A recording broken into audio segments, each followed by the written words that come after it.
今天的解密商战要告诉您的是，三星大罢工受惠股是谁？还有为何三星会从半导体霸主崩盘？另外，记忆体暴涨暴跌，到底该逃还是要加码呢？琼芳，你有没有听过三星共和国？在首尔的附近有一个城市叫做水源市，水源华城是世界文化遗产。它里面有一个城中之城，然后全部都是三星的员工，住了好几万人，有自己的医院，然后自己的商业系统，自己的支付方式，然后全部的人都在三星企业上班。对啊，他们被认为是国中之国，超大的集团。对，集团就在这边哦。不过他紧接着好像他又面临一个困难的挑战。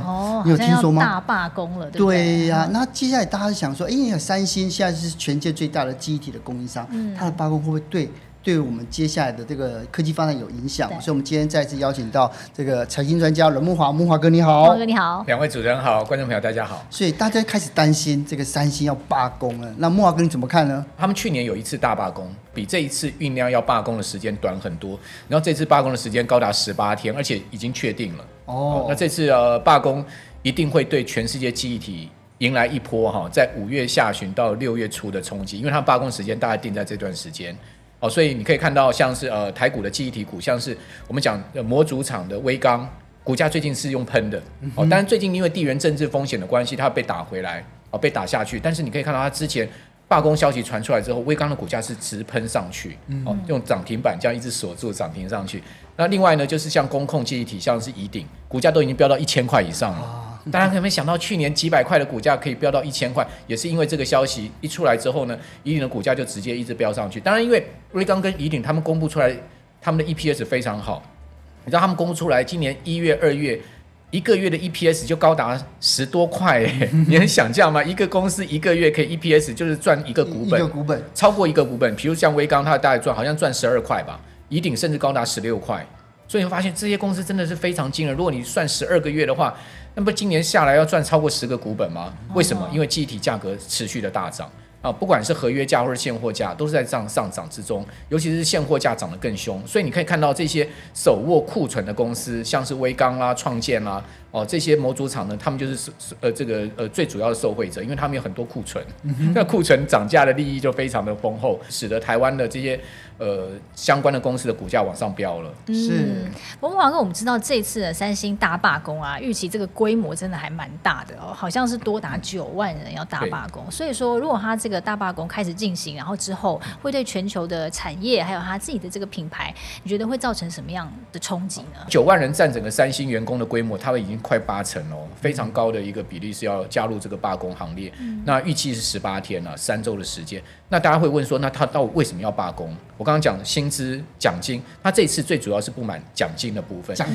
因为大家都知道记忆体非常赚钱嘛，那你赚了钱是不是要分给员工？如果你不分给员工，你又很抠的话，那员工当然就会不满，尤其是有比较对象。大家都知道，韩国现在的记忆体不是只有三星，然后有海力士啊。那海力士呢，他宣布他要分给员工的红利有多少？是他的那个营业利益的10%这是非常大的一个分红营业利益的10%。那三星呢，当然他也宣布他要分红给员工，结果呢，他的分红还要加计他的资本成本，再去算税的部分。那我们都知道营业利益是税前啊，那你要再去算一个税，那中间呢就有很多的不透明的地方。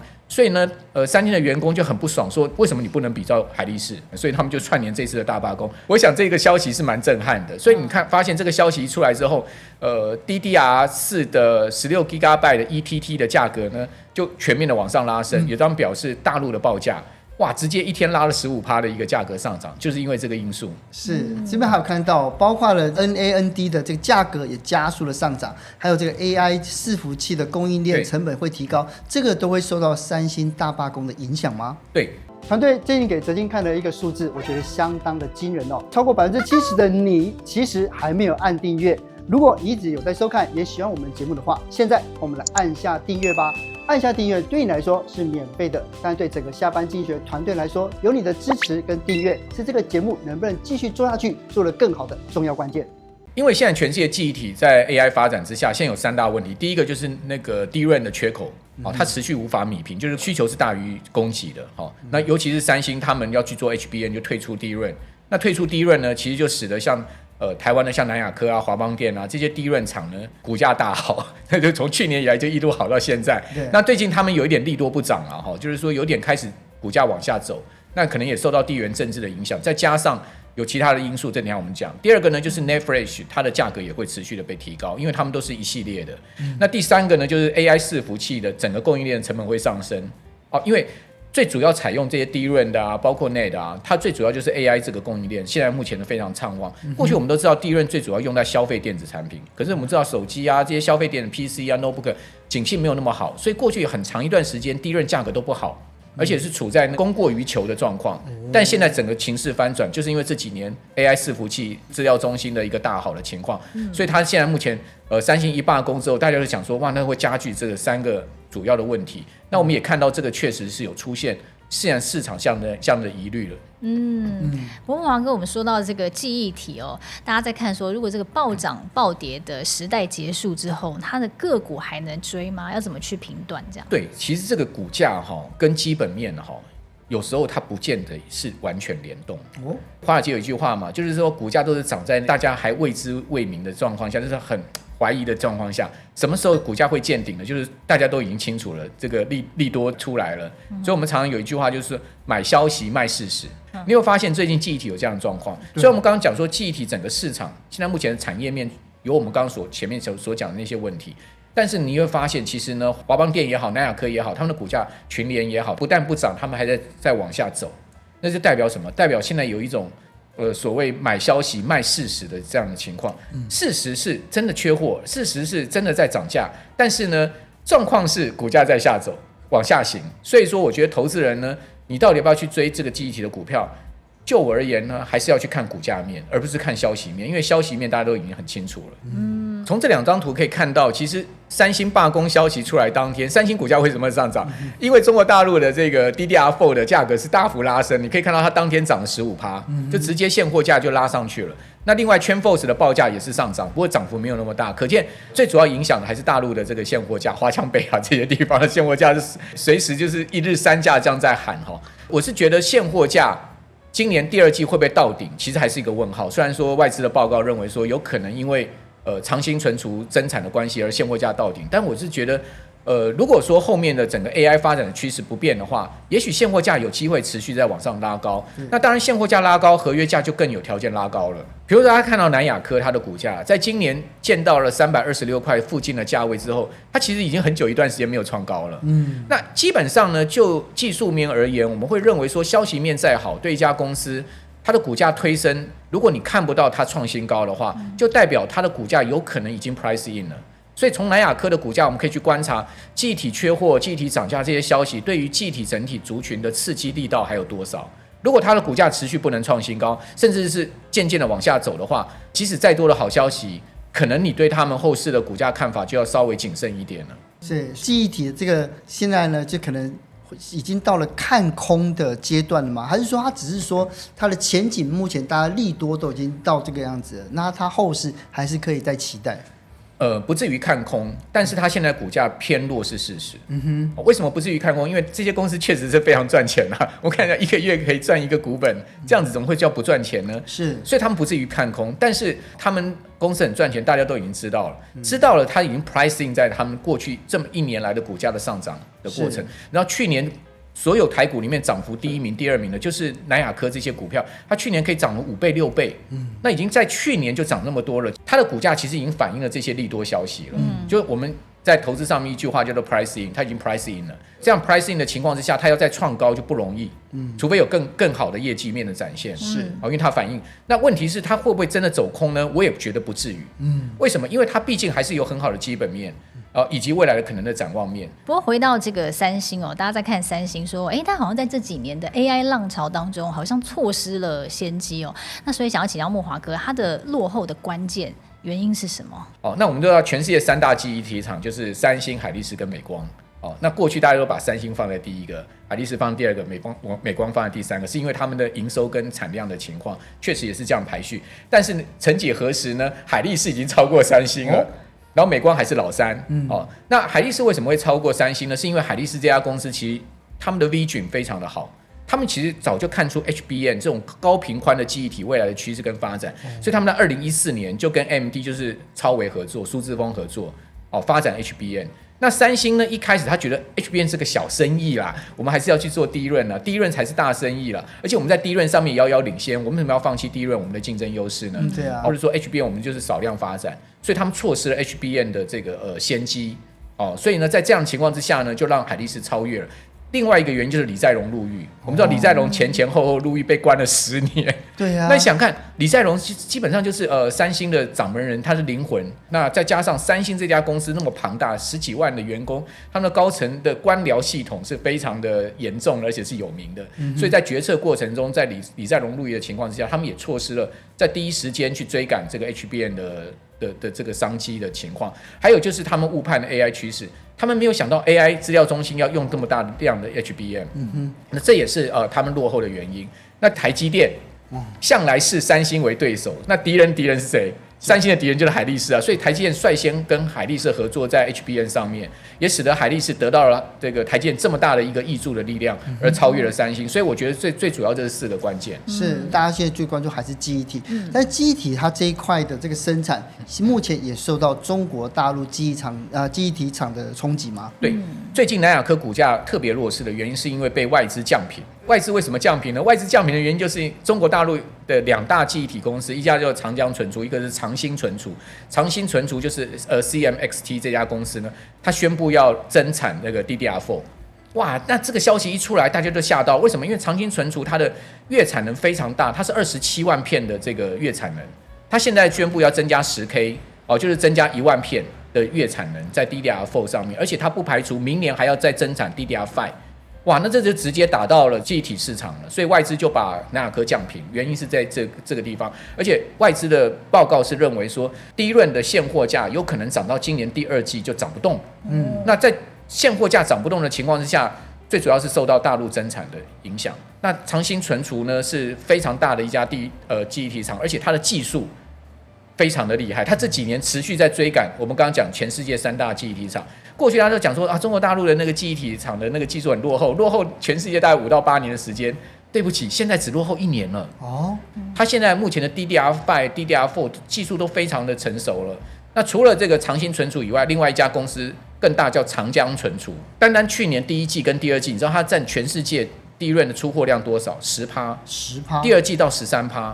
所以你发现其实它的份额越来越高，而且它已经直追美光了，所以它现在是全世界第4大的这个记忆体厂。所以这2家公司呢就洞见观瞻了，再加上还有一家是在做晶圆代工的中芯国际。那中芯国际呢是跟华为密切挂钩的，它等于说是华为的body。那在华为的技术支持之下，中芯国际也起在直追在这个晶圆代工这一块上面，所以它现在从晶圆代工到低润这个产业的供应链绑得非常紧密，在中国大陆上面，所以这个供应链呢，对全世界也造成了蛮大的威胁。是，那么黄哥，我们知道三星这几年面临到的危机，还有他们的技术啊，他们的人才都外流了，有面对到这样的危机，然后是不是都流到中国去了？确实也有这样的状况，其实台湾也面临这样的状况。我们也知道台湾的这个半导体的技术、光电技术也蛮多的，这个不同的管道的方式流到大陆去。那这基本上就是全世界的商战嘛。我今天打不过你，我落后你，我怎么办？我要追赶你，我要追赶你，我自己靠自己的研发可能太慢，所以呢，我就用各种方式挖你的要角，挖你的技术人才，挖你的团队到我这边，然后复制你的技术。那会不会涉及到专利？那就另外一回事了，对不对？好，也许我可以做某种情况的改变啊，我的技术条件，但是人才是最重要。所以过去大概3-4年的时间韩国啦，但他们的警察厅调查技术外流，而且是涉及到国家安全技术外流。重要产业技术外流，半导体啊、光电这些技术外流，总共就90多起。90多起，对，90多起。那这个最主要60%的技术外流的对象是谁呢？大家想也知道，就是往大陆走了，往中国走了。好，所以中国大陆变成是截取三星技术在他们的警察厅调查数字上面最主要的地方。好，那其中一个最有名的案子叫做崔真氏。崔真氏是三星一个非常重要的灵魂人物，等于说算是类似技术长的职位了。好，那你要知道能在三星当到技术部门的 head， 那就是掌握所有他技术的最重要的核心啦。那崔真氏呢，被控说他收取中资的贿赂金，然后呢到西安去企图复制一个三星在西安。我们知道西安是中国大陆记忆体的大本营之一啦，所以呢，崔真实就投靠了中国大陆了，跑到大陆去，要在西安帮他们复制一个三星出来。那这个事情呢，其实非常大的新闻，在韩国也引起了这个大家广泛的讨论，说崔真实是不是就是我们的叛徒？他不是就是把三星技术带去中国最主要的一个人？目前看起来是这样。是，可是我觉得没那么简单了。结果一开始的时候，故事不是讲到水源，其实我觉得真的要复制三星那样子的一个体制，还有点困难，你要把人都要搬过去哦。不过呢，就我们看到，就是虽然前面误判了 AI 的趋势，可是接下来你看，包括了辉达，还有包括了特斯拉，还有已经有跟三星来做密切的合作嘛。那这2项合作案会不会是三星逆转的一个关键呢？对。因为李在镕现在已经重新掌权了，他已经出来了，对不对？我们也发现，最近三星的新闻非常的多，比如说呢，前一阵子朱妈她就到了这个韩国去跟三星签了一个长约。那大家都知道，其实 AMD 它最早是跟海力士合作的，那结果现在又跑去跟三星合作。那事实上，三星在 HBM 上面是落后，但是你知道，它今年在 HBM3 上面已经得到了辉达认证。刚刚哲青讲的，辉达其实是一个最重要的买家，他在 HBM 上面得到辉达的认证，这个是对他切入到 HBM 市场非常重要的意义。另外，现在目前是进入到 HBM4，那 HBM4 呢，三星似乎取得先机哦。他在 HBM4 上面，他居然跟台积电合作开发 HBM4。哇，那这个其实重击了海力士，因为海力士最主要合作对象在台湾就是台积电。那台积电跟三星一合作，在 HBM4 上面，三星大大得到了助力。那再加上三星知道海力士是领先者嘛，所以他采取什么策略？他把他的 HBM 的价格呢降到海力士的80%到70%。哇，那大家都在想说，那现在记忆体价格那么贵，那我当然优先跟三星采购，便宜20%到30%。他居然采取这个策略哦，那这个策略确实也杀到了海力士。还有就是他积极发展他新一代技术，就是所谓的 1C 啦。那这个 1C 是什么？就是10奈米的这个低润的技术，把三星的这个过去的劣势把它拉回来。所以我们看到三星的确是不是一家简单的公司，就刚刚讲到了，它的这个是一个共和国，一旦它要发威，它要发力，事实上它的后劲是很强的。所以这样在2026年啊，就是木华哥你来看记忆体，甚至是三星，它后市的发展会有哪一些变化呢？好，那我们就讲到第3大记忆体厂美光、Micron。最新美光的财报出来之后，华尔街把美光的 EPS 调到多少呢？之前大家预估美光的 EPS 是50块美元，居然一口气把它调到100块美元，倍增，大家吓一跳，哇！美光的股价一路冲到将近快500块美元，而且华尔街现在给美光目标价给到500块美元的这个附近，大家才说，哇，原来记忆体确实是真的是非常旺的一个产业，也的确我们可以看到这些公司的赚钱的情况，他们的 EPS 调升的状况，确实都是超出市场预期的。所以我觉得记忆体在 AI 发展的这个路径之下呢，未来还是有非常好的一个发展空间。因为这些大厂他们虽然增产，但他不会去扼杀这个产业。比如说我们刚刚讲中国大陆的厂商，他们去增产，那 CMXT 就是长兴存储，它一个月增产1万片，对不对？可它的产能是28万片、27万片，所以基本上增产的这个幅度还是有限。是，也就是说他们知道怎么样去控制价格，怎么样能在增产下面获得最大的利润，而不是去扼杀这个产业。是，我想三星也是一样，美光也是一样，海力士也是一样。所以对于记忆体这个产业后面的展望，今年我还是看好的。要连接到股价，那就另外一回事了，因为毕竟这些公司的好大家都知道，产业的好大家都知道，它可能股价都 price in， 所以在介入这些个别股票上面，可能大家自己要去拿捏风险跟利润的问题。这10年我们就发现，就科技业里面它不仅仅是零和，它有时候必须要双赢哦。所以看到三星的发展呢，就慢慢往这个方向来前进。那感谢今天木华哥的分享，谢谢你，谢谢。